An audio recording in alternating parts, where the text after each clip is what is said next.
So right here, on each side of your frame, your shocks are gonna mount right here to this part of the channel.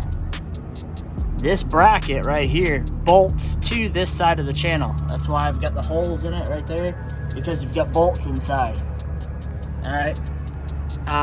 From factory, it's gonna be riveted, so you're gonna have to cut them all out. I used the hole saw, obviously, to drill these out so I could access it with a socket and get it in there.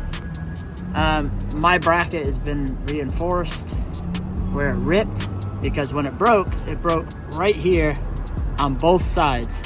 So this was still bolted up to here, and this was just bolted up to here, because all these bolts back here were the rivets, and you had to cut all these out all the way across, which is going to be a pain. It's going to be a pain. But now these bolts attach to this bracket to the cab of the truck. This bracket is bolted to this bracket here. Okay, same thing with this other bracket that's for your bump stop here. This is bolted to this bracket, this one right here. So underneath here, this bracket is also bolted to this bracket that runs across. As you can see, there's bolts. There's more down that way and whatnot. So with that, you need to elevate the whole back of your cab off the ground. So let me see if I can get in here.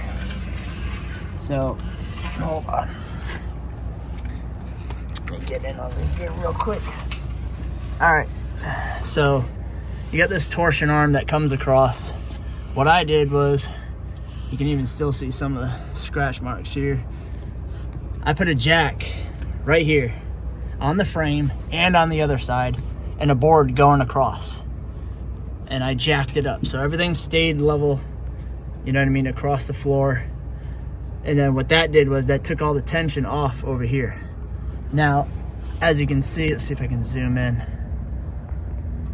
All right, so you can see how that other plate is bolted through, but you are gonna have to, at least in my case, I had to get a hydraulic ram for bodywork to place in between where that bracket goes, but closer this way on the other side of this brace, because then I had to push these channels outwards away from each other in order to get that bracket back in when it was done. So I hope that helps out. You're gonna need a lot of carbide bits to cut these rivets out, because these things are super thick. They've got to be like stainless or something, stainless rivets, because they were a pain. All right, hope that helps you guys out. If you have any other questions, let me know.